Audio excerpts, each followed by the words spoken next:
ഒരു പൂമൊട്ട് കാണുമ്പോൾ വിരിയുമെന്നും കൊഴിയുമെന്നും വളമാവുമെന്നും അടുത്ത പൂവാവുമെന്നും ഒക്കെ കൂടി കൂട്ടത്തിൽ അങ്ങോട്ട് വിചാരിച്ചേക്കണം. അപ്പൊ യോഗബുദ്ധിയായി, ഒട്ടലില്ലായ്മയാകുന്ന കുശലത. പിന്നെയോ പൂവ് തന്നെയാണ് ചെടി, ചെടി തന്നെയാണ് മണ്ണ്, മണ്ണ് തന്നെയാണ് വെള്ളം, വെള്ളം തന്നെയാണ് സ്വർണം. ഈ പ്രകാരത്തിൽ സമത്വബുദ്ധി. ആരായുകിൽ തിരകൾ നീരായിടുന്നു ഭണി നാരായിടുന്നു കുടം. ഈ പ്രകാരത്തിലേ സമത്വബുദ്ധി. പിന്നെയോ ഇന്ദ്രിയങ്ങളുടെ വ്യാപാരവും മനസ്സിന്റെ വ്യാപാരവും ഒക്കെ പിൻവലിച്ച് ആത്മാവിൽ അമർന്നിരിക്കുന്നത് സമാധി, അതും യോഗമാണ്. സമാധൗ അചലാ ബുദ്ധി തഥാ യോഗം അവാപ്സ്യസി എന്ന് ഗീത. സമാധി എന്ന് പറഞ്ഞാൽ ആത്മാ എന്നാണ് വാഗർത്ഥം. അസ്മിൻ സർവം സമാധീയത്തെ ഇതി സമാധി. എല്ലാം യാതൊന്നിൽ വിലയിക്കുന്നുവോ. അപ്പൊ ഒട്ടലില്ലായ്മയാകുന്ന കുശലത വിദ്യാവിനയ സമ്പന്നനായ ബ്രാഹ്മണനിലും പശുവിലും കുതിരയിലും നായയിലും നായയെ കൊന്നു തിന്നുന്നവനിലും സമം കാണുക. സമലോഷ്ടാശ്മ കാഞ്ചനഃ, വസ്തുപ്രപഞ്ചത്തിൽ മുഴുവൻ സമത്തെ കാണുക. ശീതോഷ്ണ സുഖദുഃഖാദിഷു സമബുദ്ധി, അനുഭവ ദ്വന്ദ്ങ്ങളിലൊക്കെ സമം കാണുക. ഈ യോഗവും ശീലിക്കണം. ഹർഷോന്മാദം വരുമ്പോൾ നമ്മൾ ഉത്തേജിതരാവാതെ അതിനൊരു നിയന്ത്രണം. സങ്കടം വരുമ്പോൾ ആകെ തകർന്നു പോകാതെ അവിടെ ഒരു പിടി, ഒരു ഗ്രിപ്പ്. ഇത് നമുക്ക് പ്രായോഗികമായിട്ട് പരിശീലിക്കാവുന്നതാണ്. ഇങ്ങനെ വേണം രാജയോഗ ജനനിയെ ആശ്രയിക്കാൻ. അല്ലാതെ സ്തുതിച്ചുകൊണ്ട് മാത്രം കാര്യമില്ല. പ്രായോഗികമായിട്ട് നമ്മൾ എന്ത് ചെയ്യണം? ഒട്ടലില്ലായ്മയാകുന്ന കുശലത, സമബുദ്ധി എന്ന സമീപനം, അന്തർമുഖമായി ആത്മാവിൽ അഭിരമിക്കാനുള്ള അഭ്യാസം, സർവോപരി ദുഃഖത്തിൻ്റെ അപ്രസക്തിയെ ആലോചിക്കുക എന്ന ജ്ഞാന വിചാരം. എന്നിട്ട് ആശ്രയിക്കൂ. വേറാരുമില്ല ഗതി ഹേ രാജയോഗ ജനനീ എന്നാശ്രയിക്കൂ. പ്രയോജനപ്പെടുത്തില്ലേ? അപ്പോ ഇപ്പോൾ നാം ആലോചിക്കാറുണ്ട് എന്ന വസ്തുതയെ അഭിനന്ദിക്കുക. ഒന്നുകൂടി എക്സ്റ്റെൻഡ് ചെയ്ത് ആലോചിക്കാൻ നിശ്ചയിക്കുക. ഒടുവിൽ എല്ലാം ഒന്ന് എന്ന ബോധ്യത്തിലേക്ക് പുരോഗമിക്കുക. മേലായ മൂലമതിയാലാവൃതം ജനനി നീലാസ്യമാടി വിടുമീ കീലാലവായ് വനല കോലാഹലം ഭുവനമാലാപമാത്രമഖിലം കാലാദിയായ മൃദുനൂലാലെ നെയ്യുമൊരു ലീലാപടം ഭവതിമേ മേലാകമൂടുവതിനാലാരുമുള്ളതറിവീലാകമാന്ത നിലയേ. അമ്മേ, അങ്ങയുടെ ഒരു കാര്യം, അങ്ങൊരു മൂടുപടം ധരിച്ചിട്ടുള്ളത് കൊണ്ട് ആരും ഉള്ളത് അറിവീല. ഉള്ളത് എന്താണെന്ന് അറിയാൻ ആർക്കും സാധിക്കുന്നില്ല. കാരണം എന്താണ്? അങ്ങൊരു മൂടുപടം ധരിച്ചിട്ടുണ്ട്. മേലായ മൂലം. മേലായ മൂലം എന്ന് പറഞ്ഞാല് മൂല അവിദ്യ. ഹരിനാമകീർത്തനത്തിൽ നമ്മൾ പഠിക്കില്ലേ? ശ്രീമൂലമായ പ്രകൃതിങ്കൽ നിന്ന് തുടങ്ങിയ കാര്യം, അതാണ് മൂലാവിദ്യ.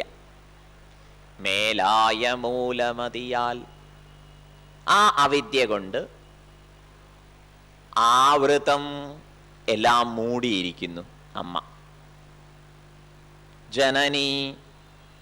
എന്നിട്ടോ അതിൻ്റെ പിറകിലിരുന്നുകൊണ്ട് അമ്മ ഈ മായയെ അധീനത്തിൽ വെച്ചുകൊണ്ട് ലാസ്യമാടി വിടുമീ. അമ്മ ലളിത നൃത്തത്തെ ചെയ്യുന്നു. അതാണ് ഈ പ്രപഞ്ചം. ഈ പ്രപഞ്ചം അമ്മയുടെ ഒരു നൃത്തമാണ്. മേലായ മൂലമതിയാൽ ആവൃതം ജനനി നീ ലാസ്യമാടി വിടുമീ. കീലാലം ജലം, വായു വായു തന്നെ, അനലൻ അഗ്നി, കോലാഹലം. ഇങ്ങനെ പഞ്ചഭൂതങ്ങളുടെ കോലാഹലം ഉണ്ടാവുന്നു. അതിൻ്റെ കൂടിച്ചേരലും വിഘടനവുമൊക്കെ. ഈ പഞ്ചഭൂതങ്ങളുടെ പ്രകടനങ്ങൾ ഓരോന്നും വലിയ കോലാഹലം സൃഷ്ടിക്കാൻ പോകുന്നതാണ്. അതൊക്കെ നേരമെടുത്ത് ആസ്വദിക്കാൻ തുടങ്ങിയാൽ കൊച്ചുകുട്ടി പ്രാരബ്ധങ്ങളൊന്നും നമ്മളെ വലിയതായി വേട്ടയാടില്ല. മനസ്സിലാവുന്നില്ലേ? ജീവിതത്തിന് വലിയൊരു പശ്ചാത്തലവും ഉണ്ടായാൽ കൊച്ചു കൊച്ചു കാര്യങ്ങളെയൊക്കെ അങ്ങനെ തന്നെ കാണാനും ഡീൽ ചെയ്യാനും നമുക്ക് സാധിക്കും. ഇത് നമ്മുടെ മഹത്വം മറന്ന് നിസ്സാര വസ്തുതകളിലേക്ക് ചുരുങ്ങി പോകുന്നു. അപ്പോഴോ ആ വസ്തുതകളൊക്കെ വലുതായി കാണും, നമ്മൾ നിസ്സാരരായി വീണ്ടും അധപ്പതിക്കും. അതുകൊണ്ട് അമ്മയുടെ നൃത്തമാണ് ഈ പ്രപഞ്ചം എന്ന് കാണുക. ഇതൊക്കെ കോലാഹലം നിറഞ്ഞതാണ്. ഇന്ന് നമ്മൾ കണ്ണടച്ച് നിവർന്നിരുന്നാൽ കോലാഹലം കേൾക്കും. പക്ഷേ യന്ത്രങ്ങളുടെ കോലാഹലം വീട്ടിൽ പോലും ഇപ്പൊ സ്വൈര്യമില്ല. വാഷിംഗ് മെഷീൻ അതിൻ്റെ ശബ്ദം ഉണ്ടാക്കും, ഫാൻ അതിൻ്റെ ശബ്ദം ഉണ്ടാക്കും, മിക്സി അതിൻ്റെ ശബ്ദം ഉണ്ടാക്കും, ഗ്രൈൻഡറിൻ്റെ ശബ്ദമുണ്ട്, കോലാഹലം. പക്ഷെ യന്ത്ര കോലാഹലാണ് എന്ന് പറയേണ്ടതുണ്ട്. അമ്മയുടെ ഈ നൃത്ത കോലാഹലം ഉണ്ടല്ലോ, അത് ഹൃദ്യമാണ്.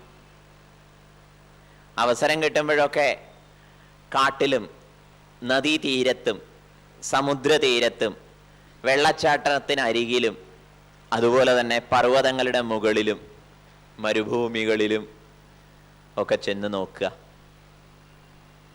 നദിയുടെ കളകളനാദമാണ്. സമുദ്രതീരത്താണെങ്കിൽ ഓങ്കാരധ്വനിയാണ് മുഴങ്ങി കേൾക്കുക. ശ്രദ്ധിച്ചിട്ടുണ്ടോ? മലമുകളിലാണെങ്കിൽ വീശിയടിക്കുന്ന കാറ്റിൻ്റെ ധ്വനിയും കാട്ടിൻ്റെ മർമ്മരവും. വെള്ളച്ചാട്ടത്തിനരികിലൊന്നും പോയി കഴിഞ്ഞാൽ പിന്നെ ഒരു ചിന്തയും കടന്നു വരില്ല. കോലാഹലം, ഭുവനം. ഈ ഭുവനം മുഴുവൻ പഞ്ചഭൂതങ്ങളുടെ ഒരുപാട് കോലാഹലമാണ്. പഞ്ചഭൂതങ്ങൾ ഓരോന്നും കോലാഹലം സൃഷ്ടിക്കാൻ സമർത്ഥമാണ്. എല്ലാം കൂടി ചേരുമ്പോൾ നൃത്തത്തിന് നല്ല കൊഴുപ്പ് തന്നെയാണ്.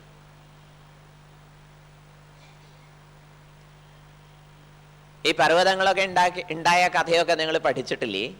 ഓരോ പർവ്വതം ഉണ്ടാവുന്നത് പല പ്രകാരത്തിൽ പർവ്വതങ്ങൾ ഉണ്ടാവും. ഫലകങ്ങൾ തമ്മിൽ കൂട്ടിയിടിക്കുമ്പോൾ പൊന്തി വരുന്ന പർവ്വതങ്ങളുണ്ട്. അതുപോലെ കാറ്റടിച്ചടിച്ചടിച്ചടിച്ച് മണ്ണ് കൂനം കൂടി എത്രയോ സംവത്സരങ്ങളെ കൊണ്ട് പർവ്വതങ്ങൾ ഉണ്ടായിണ്ടാവും. പല പ്രകാരത്തിലൊക്കെ നമ്മൾ പർവ്വതങ്ങളുടെ രൂപീകരണമൊക്കെ പഠിച്ചിട്ടുണ്ടാവും. ഈ സഹ്യാദ്രി ഉണ്ടല്ലോ, അതിങ്ങനെ യാത്ര ചെയ്യുമ്പോൾ പല സ്ഥലങ്ങളിൽ പല പ്രകാരത്തിലൊക്കെ കാണും. ചിലയിടത്തൊക്കെ എത്ര കമനീയമായിട്ടൊക്കെയാണെന്നറിയാമോ വിസ്തരിച്ച് ഇരിക്കുന്നത്. ചിലയിടത്ത് ഒരു അമ്മ ഇങ്ങനെ കിടക്കുന്നത് പോലെ തോന്നും. ചിലയിടത്ത് കുറച്ച് ഭാവന കലർത്തി നോക്കി എന്തും കാണാം. ഭുവനമാലാപമാത്രമഖിലം. ഇതൊക്കെ വെറും ആലാപനവുമാണ്. ഇവിടെ ഭംഗ്യം തരേണ ഗുരുദേവൻ സൂചിപ്പിക്കുന്നത് ഇതിനൊന്നിനും വാസ്തവത്തിൽ സ്ഥായി ഭാവമില്ല. മറ്റെന്തിനെയോ ആശ്രയിച്ച് പരിലസിക്കുന്ന പ്രതിഭാസങ്ങൾ മാത്രം ആണ്. അത് ഓർമ്മിക്കണം. ആലാപമാത്രമഖിലം. അപ്പൊ എല്ലാ പ്രതിഭാസങ്ങളോടും മനസ്സിനെ ഇണക്കി ശ്രവിക്കാമെങ്കിൽ എല്ലാറ്റിലും ഒരു ആലാപനം കണ്ടെത്താം. ടാഗോറിന്റെ കൃതിയിൽ ഒരു ഈരടി പരിഭാഷപ്പെടുത്തിയത് ഇങ്ങനെയാ: മുകിൽ മുരളുമ്പോൾ മുഴങ്ങുന്നു നിൻ മുരളീഗാനമെന്ത കൃത്രിമ സംഗീതം. ഇടിയെടുക്കണ കേൾക്കുമ്പോൾ നമുക്ക് പേടിയാവുക ചെയ്യാം. പക്ഷെ ടാഗോർ അതിങ്ങനെ ശ്രദ്ധിച്ച് മനസ്സിനെ ട്യൂൺ ചെയ്തപ്പോൾ കേട്ടത് എന്താ? അകൃത്രിമ സംഗീതമാണ് കേട്ടത്, നിന്റെ മുരളി ഗാനമാണ് കേട്ടത്. മുകിൽ മുഴളുമ്പോൾ മുഴങ്ങുന്നു നിൻ മുരളീഗാനമെന്ത കൃത്രിമ സംഗീതം. ഇങ്ങനൊരു സാധ്യത ഒളിപ്പിച്ചു വെച്ചിട്ടുണ്ട്. പ്രകൃതിയുടെ എല്ലാ താണ്ഡവ നൃത്തത്തിലും ശരി ഒരു ലാസ്യഭാവമുണ്ട്. അമ്മയുടെ കാരുണ്യത്തിൻ്റെ നമുക്ക് അളക്കാൻ പറ്റാത്ത പ്രകടനം തന്നെയാണ്. മനസ്സിലാവണില്ലേ അമ്മേ എന്ന് പറഞ്ഞാൽ മതി, അല്ലാതെ കണ്ണിൽ ചോരയില്ലായ്മ കാണിക്കരുത് എന്ന് പറയണ്ട. അത് നമ്മുടെ നോട്ടക്കുറവാ. അനുവദിക്കൂ എന്ന് പറയും. കോലാഹലം, കോലാഹലം എന്ന് പറഞ്ഞാല്, ആലാപനം എന്ന് പറഞ്ഞാല് വ്യാവഹാരിക സത്ത മാത്രമേ ഇവയ്ക്കുള്ളൂ എന്ന് സാരം. കാലം, ദേശം, കാരണം മുതലായ നൂലുകൾ കൊണ്ട് മൃദുനൂല്, മൃദുനൂല് എന്ന് പറഞ്ഞാൽ ഇതൊക്കെ റിലേറ്റീവാണ്, സാപേക്ഷികമാണ്. ഒന്നും അബ്സല്യൂട്ട് അല്ല, നിരുപാധികമോ നിരപേക്ഷമോ അല്ല. ഐൻസ്റ്റീനൊക്കെ അത് തെളിയിച്ചിട്ടുണ്ടല്ലോ. കാലാദിയായ മൃദുനൂലാലെ നെയ്യുമൊരു ലീലാപടം. കാലം, ദേശം, കാരണം മുതലായ നൂലുകളെ കൊണ്ട് അമ്മയെ അവിടുന്ന് സുന്ദരമായ ഒരു വസ്ത്രം നെയ്തിരിക്കുന്നു. എന്നിട്ട് അതൊരു മൂടുപടമാക്കിയിട്ട് ഈ അമ്മമാർക്ക് കുട്ടികളുമായിട്ടിരിക്കുമ്പോൾ ഒരു കളി ഉണ്ട്. അങ്ങനെ ഒരു കളി. എന്താ കളി? ഒളിച്ചു കണ്ടുപിടിച്ചു, ഒളിച്ചു. ആ മൂടുപടം എടുത്തിട്ട് സാരി ഇങ്ങനെ വളച്ചെടുത്തിട്ട് അതുകൊണ്ട് മുഖം മറയ്ക്കും എടുക്കും, മുഖം മറയ്ക്കും എടുക്കും. കുട്ടികൾക്കും അതെ, ഈ ഒളിച്ചുകളി എന്തൊരു ഇഷ്ടമാണ്. ജഗദമ്പയ്ക്ക് ഇഷ്ടമായതുകൊണ്ടേ നമുക്കൊക്കെ ഉള്ളിലൊരു കൗതുകം തുടങ്ങിയതാ. ജഗദമ്പ ഒളിപ്പിക്കുക എന്നൊക്കെ പറഞ്ഞാ വലിയൊരു ഒളിപ്പിക്കല. അപ്പോഴേക്കും നമ്മൾ മാറത്തടിച്ച് നിലവിളിച്ചു തുടങ്ങി. കുട്ടികൾ കരയണില്ലേ? അതിൻ്റെ ഒരു കുറച്ച് വലിച്ചു നീട്ടിയ കരച്ചില്ല നമ്മളൊക്കെ കരയുക. ഒരാൾ മരിച്ചു എന്ന് പറയുമ്പോൾ ഒളിച്ചു കണ്ടുപിടിച്ചു. അങ്ങനെ ട്യൂണിങ് സാധ്യമായി കിട്ടണം.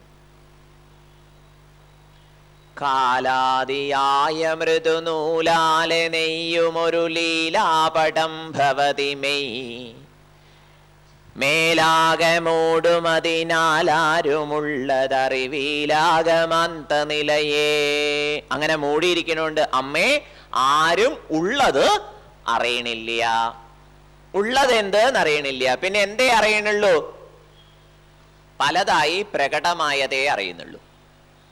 ഉള്ളത് അറിയുന്നില്ല, സത്തയെ അറിയുന്നില്ല, ആവിഷ്കാരത്തെയാണ് അറിയുന്നത്. ആവിഷ്കാരങ്ങളിൽ നിന്നും സത്തയിലേക്ക് പോകാൻ കഴിയണം. ഒരു പ്രശസ്തനായ സാഹിത്യകാരൻ, അദ്ദേഹം ബേസിക്കലി ഒരു സയന്റിസ്റ്റാണ്. പ്രശസ്തമായ ഒരുപാട് നോവലുകൾ അദ്ദേഹം എഴുതി. ആ നോവലുകളിലൊക്കെ അദ്ദേഹം ശാസ്ത്രവും കൂടി അവതരിപ്പിച്ചിട്ടുണ്ട്. അതുകൊണ്ട് തൻ്റെ നോവലുകളിൽ പറഞ്ഞിട്ടുള്ള ശാസ്ത്ര സത്യങ്ങളെ പ്രത്യേകം സംഗ്രഹിച്ച് പ്രസിദ്ധീകരിക്കണം എന്ന് ചിന്തിച്ചുകൊണ്ട് അദ്ദേഹം ഒരു പുസ്തകം എഴുതി. ഒരു സയന്റിഫിക് പുസ്തകം, ശാസ്ത്രീയ പുസ്തകം രചിച്ചു. അതിന് അദ്ദേഹം ഇട്ടുകൊടുത്ത പേര് സ്വാമിക്ക് വളരെ ഇഷ്ടമായി. ആലോചനാമൃതമായ പേര്. എന്താ പേര്? Stuff and style of universe. Stuff and style of universe. അതിൽ എഴുതിയിരിക്കുന്ന കാര്യങ്ങൾ മുഴുവൻ മനസ്സിലാക്കാനുള്ള വിജ്ഞാനമൊന്നും സ്വാമിക്കില്ല. പക്ഷെ ഈ പദം, ഈ പ്രയോഗം ഉണ്ടല്ലോ, പുസ്തകത്തിന് നൽകിയിട്ടുള്ള പേര്, അത് വളരെ ധ്യാന സഹായകമാണ്. വാട്ട് വി പെർസീവ്, നാം കണ്ടുകൊണ്ടിരിക്കുന്നത്, നാം അനുഭവിച്ചു കൊണ്ടിരിക്കുന്നത്, ദാറ്റ് ഈസ് ഓൺലി സ്റ്റൈൽ. സ്റ്റൈലാണ്. What is the stuff behind it? ഇതിൻ്റെ പിറകിലുള്ള സത്ത എന്താണ്? പലപാട് വേഷം കെട്ടി വരണില്ലേ? ഈ വേഷം കെട്ടിന് പിറകിലുള്ള സത്ത എന്താ? അത് ധ്യാനിച്ചൂടെയും ചോദിക്കുക. അപ്പൊ ശൈലിയിൽ നിന്ന് സത്തയിലേക്ക്, സ്റ്റൈലിൽ നിന്ന് എക്സിസ്റ്റൻസിലേക്ക്, സ്റ്റഫിലേക്ക്. അതിനാണ് ഗുരുദേവൻ ഇവിടെ നമ്മെ പ്രേരിപ്പിക്കുന്നത്. മേലായ മൂലമതിയാലാവൃതം ജനനി നീലാസ്യമാടി വിടുമീ കീലാലവായ്വനല കോലാഹലം ഭുവനമാലാപമാത്രമഖിലം. കാലാദിയായ മൃദുനൂലാല നെയ്യുമൊരു ലീലാപടം ഭവതി മെയ്. മേലാകമോടുമതിനാൽ ആരുമുള്ളതറിവീലാഗമന്ത നിലയേ. ഹേ ആഗമാന്ത നിലയേ. ആഗമം വേദം, അന്തം വേദാന്തം.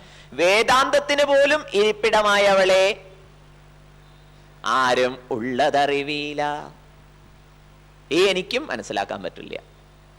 ഭഗവാൻ ഗീതയിൽ പറഞ്ഞിട്ടുണ്ട് ആർക്കും മനസ്സിലാവില്ല. നാഹം പ്രകാശ സർവസ്യ യോഗ മായാ സമാവൃതഃ. യോഗമായയാൽ മൂടപ്പെട്ടിരിക്കുന്നതുകൊണ്ട് ഞാൻ എല്ലാവർക്കും പ്രകാശ്യൻ അല്ല. കേട്ടില്ലേ? അതുകൊണ്ട് ആരും അറിയണില്ല എന്ന് പറയണതിൽ അത്ഭുതം വേണ്ട.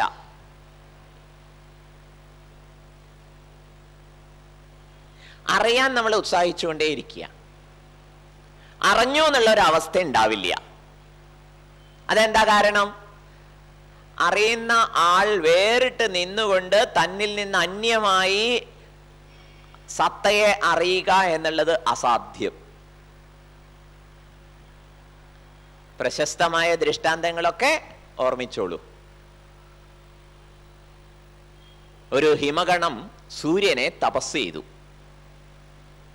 ആ ഹിമഗണം സാക്ഷാത്കരിച്ചു സൂര്യനെ എന്ന് വാർത്ത കൊടുക്കാൻ പറ്റില്ല.